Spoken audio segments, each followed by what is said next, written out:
The entrepreneurial journey is rarely straightforward. It's unpredictable, Challenging. Collaborative. Risky. Transformative. and often deeply personal. The VentureWell Voices podcast offers an inside look at the changemakers using science and technology to solve the world's greatest challenges. Hear their stories of the messy, meaningful path from idea to impact. So, welcome to the show. This is VentureWell Voices, and I'm your host, Christina Tamer. Every day, my team and I get to work with smart, kind, inspiring entrepreneurs, and I've been really eager to share some of those rich stories with the world. So that's what this podcast is doing. And today I am joined by one of those very types of entrepreneurs. It's Micah Ulrich, the CEO and co-founder of Flux Hybrids based in North Carolina. Welcome, Micah. Thanks, Christina. Great to be on. Great to see you again. You too. Thanks for being here. So for our listeners, Flux has developed a hybrid conversion kit for vehicles. So they're able to convert gas or diesel powered vehicles into plug-in hybrids. And we'll talk a little bit about why this is so important, why this is a really compelling value proposition. But I want to take us back to the beginning first, like where this all started. So Micah and I first met, we met back in 2021. You were a grad student studying mechanical engineering, I think at the time, North Carolina State University, and you were just getting started. So bring us back to that time. What was it like starting a company as a grad student?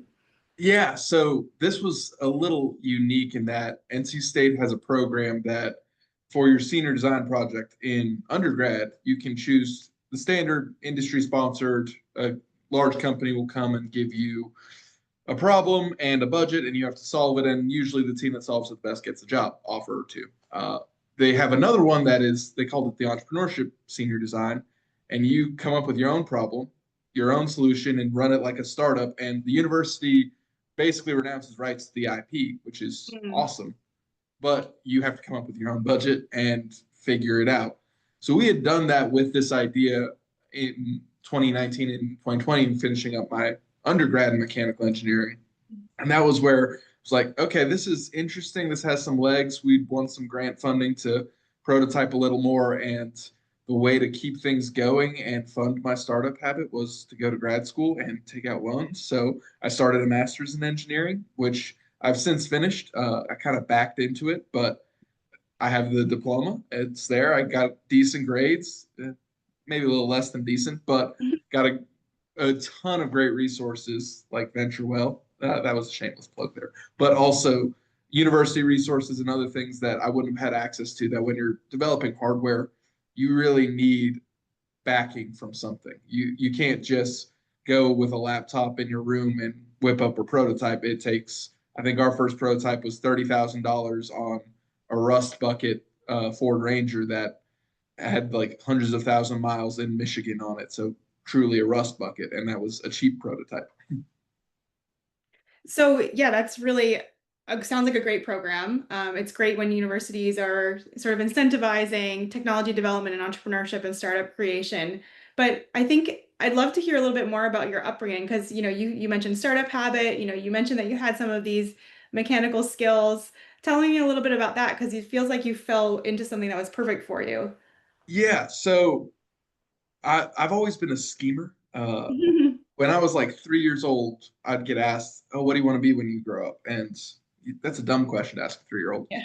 But I had good answers. I would say I wanted to be an inventor. And my parents had always seen that and said, okay, you want to build things, you should get an engineering degree. Don't just go out and work on like perpetual motion machines that will never make any money. But like I designed a perpetual motion machine in middle school, and my dad, instead of telling me, no, that breaks the laws of physics, was like, okay, well, make me a business plan, and if it makes sense, I'll fund it. And in the process of making a business plan, realized that my dad did not have the funds to fund perpetual motion machines, but they were very good at channeling me in a way that made it this thing of like, hey, why not you? You could start it. If you have an idea, you can build it yourself, not necessarily, oh, I need to go find someone to do this for me. So kind of taking that ownership. And from there, I mean, I worked as a mechanic in high school, among other jobs, and had picked up an interest in the automotive industry just from where I lived. I lived in north of Charlotte, where the NASCAR Hall of Fame is. It's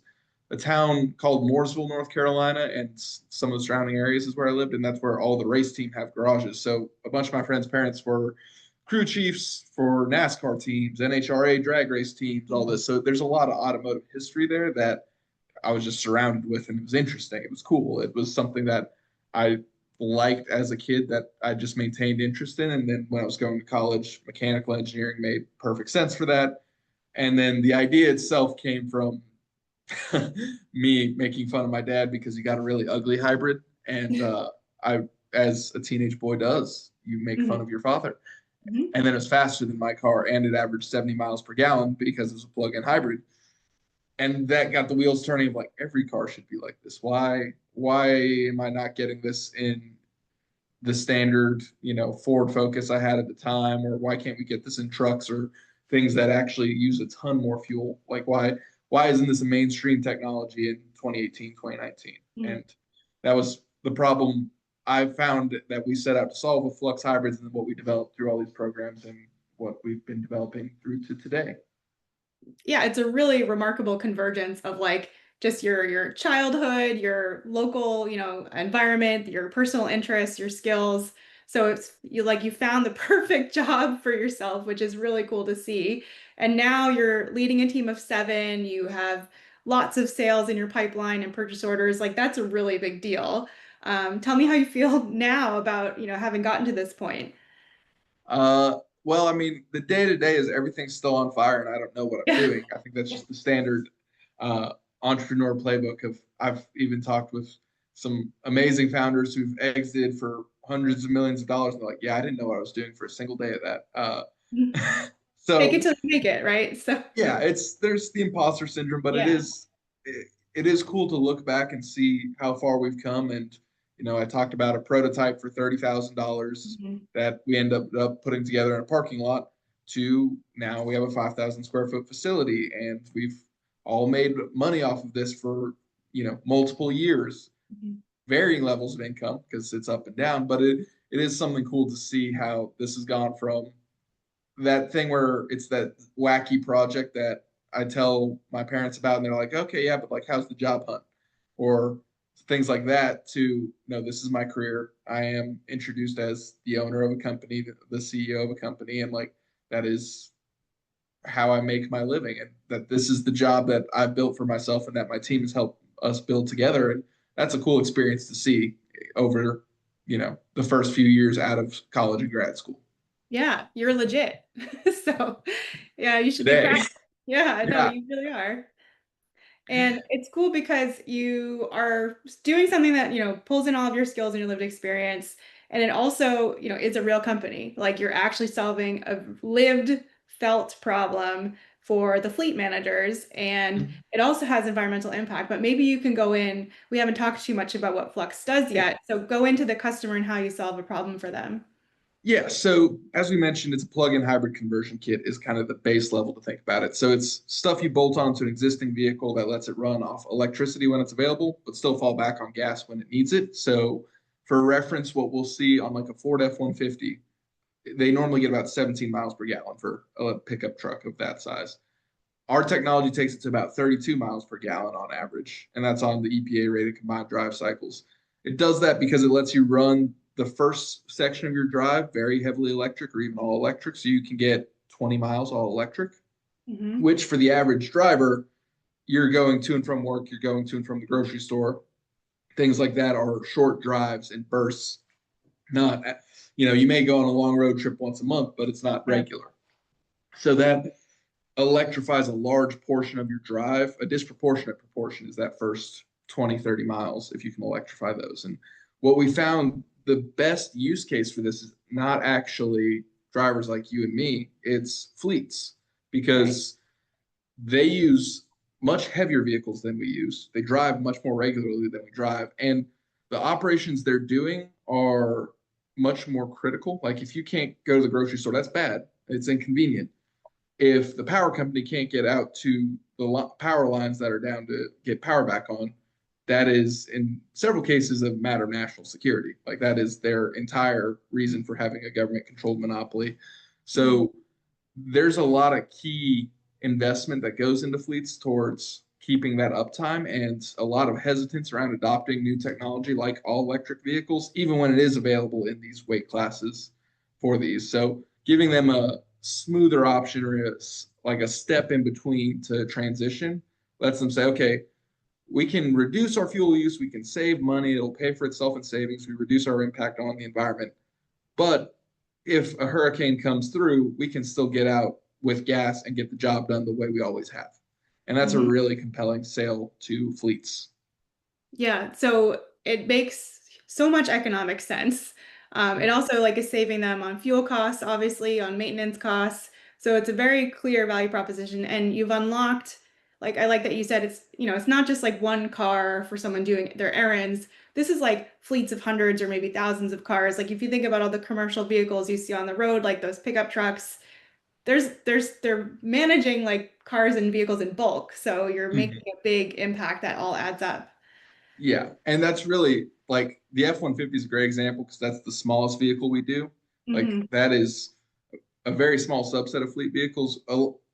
What we're more looking at is like these box trucks, the refrigerator trucks, the lineman trucks and tow trucks that you see if you're on the interstate that are doing all these heavy industrial jobs.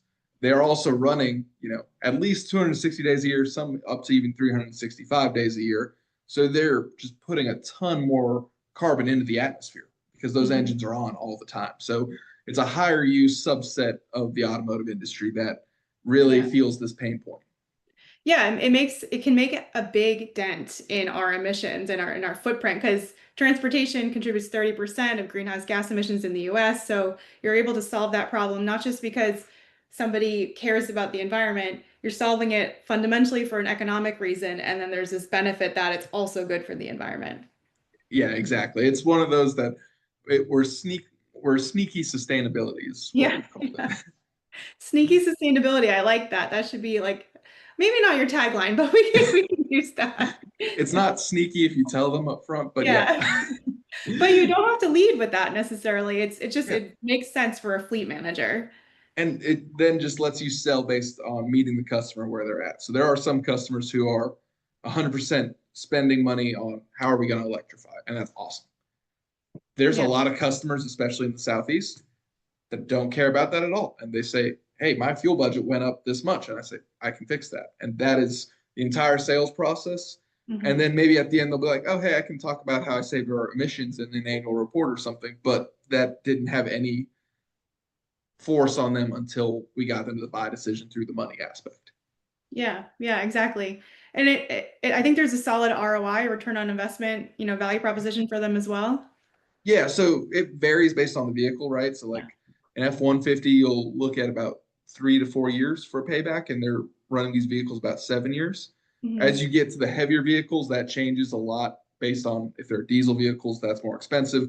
So it varies, but usually the most we see is it takes about half the vehicle life to pay for itself in savings. Sometimes with current incentives in places, it is paid for upfront fully by the incentives. So it's just free to them, and then they get fuel savings throughout. So you see a broad spectrum of payback, but the worst case scenario is it pays back within half the life, and then you are seeing benefit beyond that.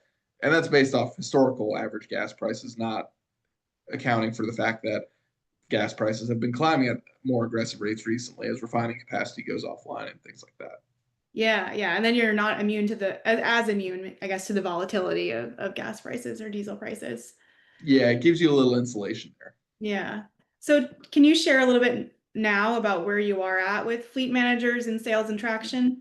Yeah, so right now we've done pilots with, I guess it's 2 Fortune 500 companies and $1 billion company, that multi-billion-dollar company that's privately held. So not technically in the Fortune 100 or 500, but massive.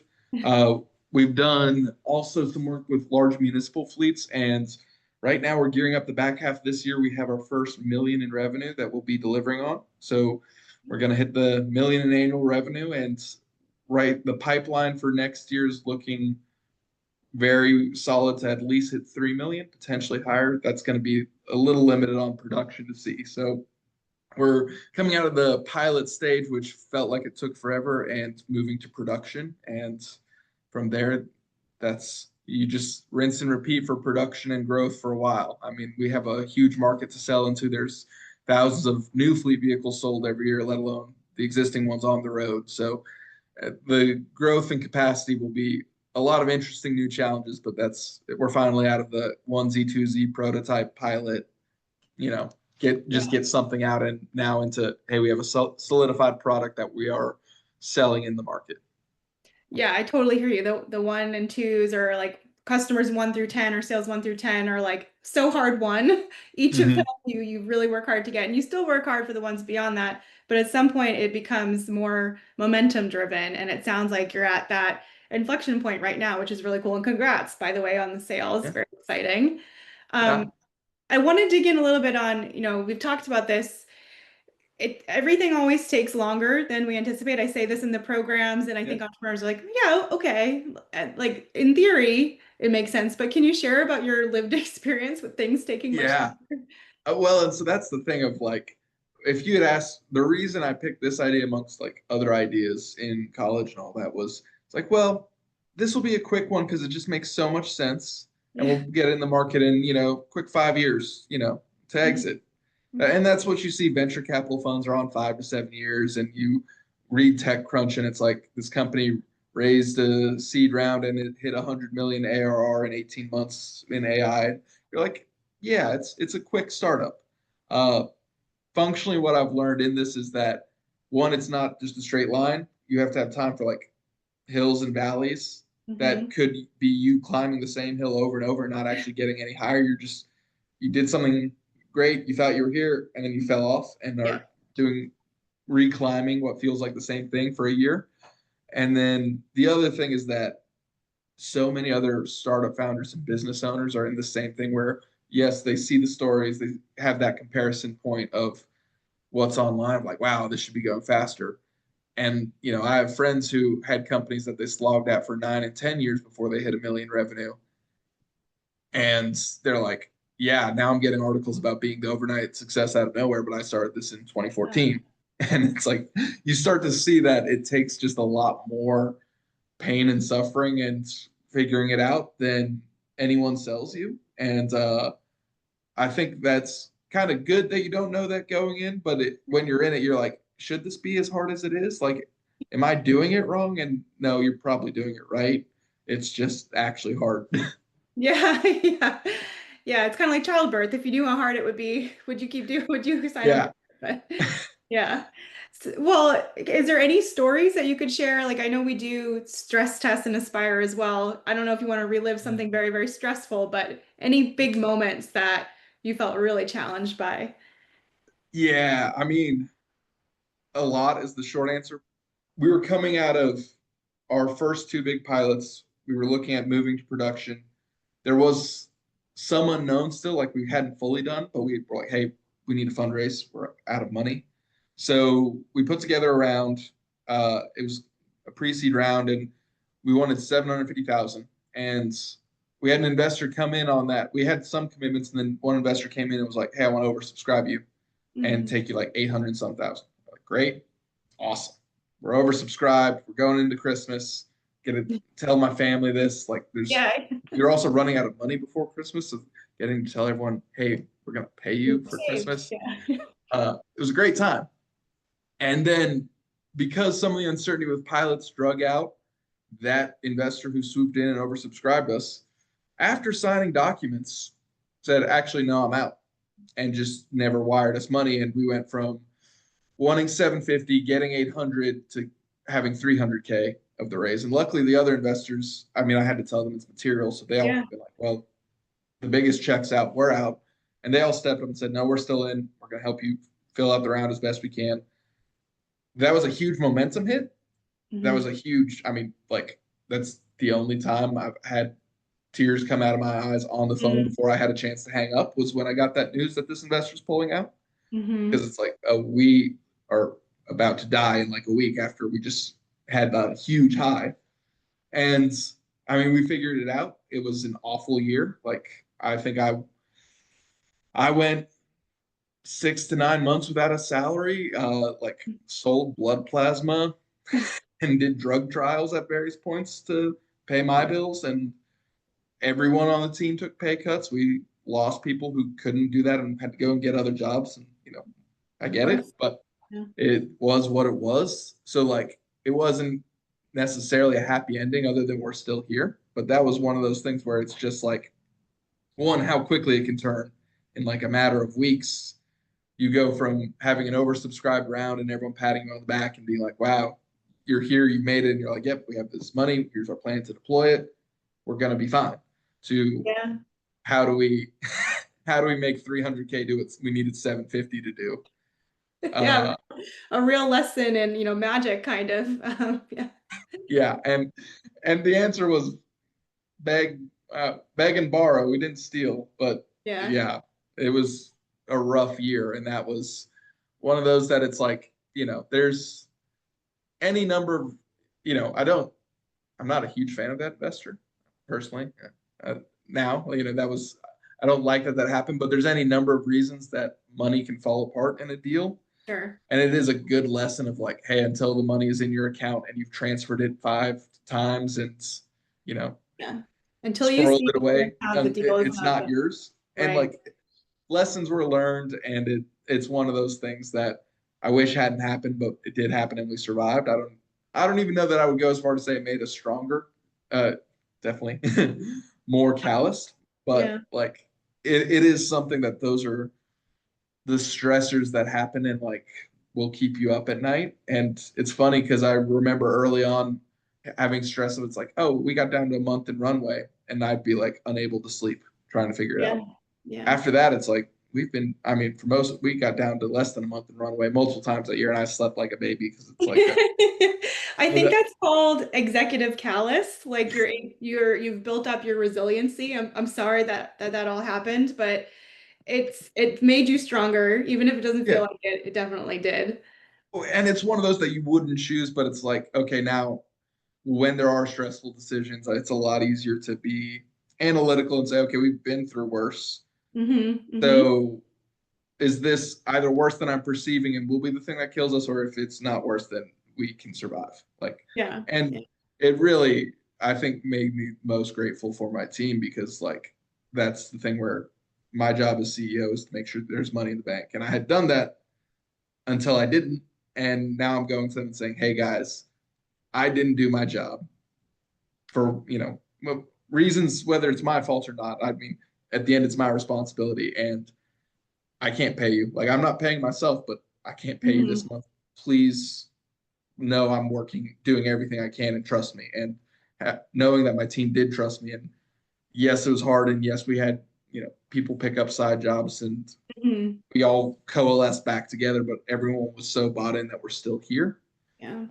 That means the world to me, and that's something that again, would never wish it, but when you go through something awful with people and you all come out together, that does bond you as a team. And that's part of the reason you start a company and do this is it's not just about what you're doing, it's about who you do it with. You have to like the people you work with, who you see every day. Exactly. Yeah. I think it's called trauma bonding, what you're referencing. So Oh yeah, good. Yeah. And it's okay. I've been in therapy. I'm not that scarred. well, I mean, the stress test, like when you're starting a startup, you think about all the things that could go wrong, like the technology doesn't work or you run out of money. But the things that, are the ones that really keep you up at night are like totally unpredictable. Crazy stuff happens. And that's why we do those stress test exercises. And every time I talk to an entrepreneur that's gone through that program where we do the stress tests, they're always sharing another one with me. And we like are keeping a library of crazy things that have happened because they will suck up so much of your time and energy and you never will have anticipated this happening. Yeah. Well, and it's funny because I have some phenomenal mentors who have, grown companies to 300 million in revenue, been in business 30 years, done some really amazing things. And like between that and then there's like the bank run at SVB and then First Republic, because we had 2 accounts because we were safe, but SVB, and then that went under. We're like, okay, we have our other First Republic account. We're safe. That was a rough time. Yeah. But across all that, this mentor of mine was like, yeah, I've never seen anything like this before. Mm-hmm. So like he was a great resource in being supportive and helping me work through it. But he did tell me, he's like, I've been in business 30 years. I don't have the answer to this. This has never come up. Yeah, yeah, unprecedented. We've been Yeah. saying that a lot in the last 5 years, but it was unprecedented. Yeah. So it is one of those things that I think that it does help that muscle a lot. Is Yeah, the more stress tests you get through, the better you get at saying, okay, I don't have the answer, but I can figure it out. And yeah, have I figured out harder things? Yes. Okay. And it gives you the courage to start and just to work at the problem and not worry about existential things and what people will think and what the consequences are. It's like, no, let me focus on the problem today that I can solve. And if I do that enough times, we'll be all right. And if it's unsolvable, it's unsolvable, you know? yeah. Yeah, well, that's something that, I've always appreciated about you. You've always had a very down to earth perspective, very grounded, whether it's in like a boardroom setting or in the garage, you've been really willing to roll up your sleeves and able to, carry yourself in all of those conversations in rooms. And appreciate you sharing all this. And you mentioned, taking care of yourself, sleeping. What do you do to take care of yourself doing as an entrepreneur and a founder? I mean, I think the biggest thing, I feel like this is cliche, but like I like weightlifting, and it's a way to get out of my head and into my body where it's like you can still be thinking of things, but when you are under a barbell, there's at least like 30 seconds where the only thought in your mind is weight heavy and it Yeah. clears your mind. Uh, so that helps a lot. I think there's a lot of different ways that you can decompress, whether it's hobbies, whether it's time with family, or even just a different project. Like Yes. as I've gotten further away from, I'm more business development, money, operations, HR, all that, and don't turn wrenches as much in the shop anymore. I went out and bought $1,000 Facebook Marketplace Jeep that's from like 1994, and it runs, but only loosely. And now have a project car, and like it's one of those things that it lets me take a step back and work on something else and see successes in other places because you won't always get that with your company. So it's really good to have something where you can go and be good at something again and get some of that confidence back of like, no, I'm not a failure, even though the last 6 things I tried at my company failed. That's just really hard. The rest of the world, there's things that I can do and succeed at, and it helps keep you from getting in that kind of spiral of like, is this too hard for me? Am I unqualified? It's like, yeah, you're unqualified, but everyone is until they do something. So just do it. Yeah, it's separating your identity from your company's identity. There's Yeah. a world outside of the company. And that's a huge thing of like, oh, this goes to Aspire a little bit, but a lot of things, it's like your company will not always be there. And Hmm. you will not always be the critical person to make it go. And that's a good thing. You want to build something that can survive beyond you. Yeah. But that also means that you have to kind of separate yourself from like that identity of I'm a founder, I'm the founder of this company, I am the CEO of this. It's like, no, those are what you do right now, but your identity is caught up in so much more than that, and it's really a disservice to yourself to narrow yourself just to the thing that takes 60 to 80 hours a week. Like, yeah, that's a lot, but like you're more than that, and you can be successful beyond that. And what that helps a lot too on the nights where you think, hey, is this all going to fall apart? It's like it could, and you would still be a phenomenal person who's done great things and tried something really, really hard and it didn't work out. And there's a lot of people who have tried hard things, and I'd much rather be with them than people who never tried anything. Yeah. Yeah. You won't know unless you try. You got to take a chance, Yeah, it's an experiment. And Yeah. science is sometimes hard because the experiment doesn't work. And then you're just sitting like, Yeah. I wanted that to work. Yeah. Thanks, Micah. Is there anything you'd want to share, like to sum up? You've shared so much here. Talked about your technology, the impact it has for your customers and on the environment, your stress test experience, your fundraising experience, and where you are now. What would you all boil this down to as like closing remarks for other entrepreneurs or founders that are listening to this? I mean, I feel like immediately 1,000 cliches just ran through my head. Some of them are actually just true, We'll but take them like, all. It's okay. yeah, it's, I think the biggest thing is it's like the thought that goes through my mind And this is usually what one of my co-founders says when we are in the crappiest situation of like, we were building a prototype in 100-degree heat in North Carolina in a parking lot. So you're laying on asphalt under trying to push a transmission into a car.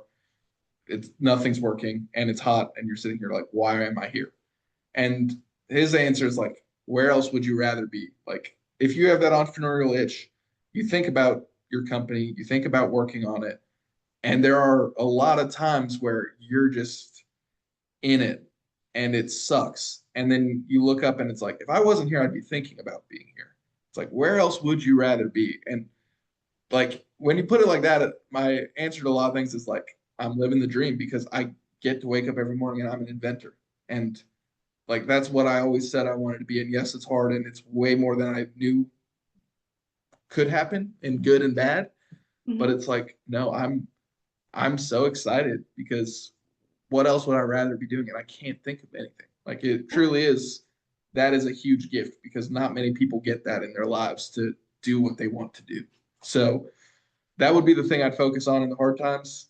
And it's great because you can say it sarcastically. And if you say it sarcastically to yourself enough, it starts to become a little true. You're like, where else would I rather be?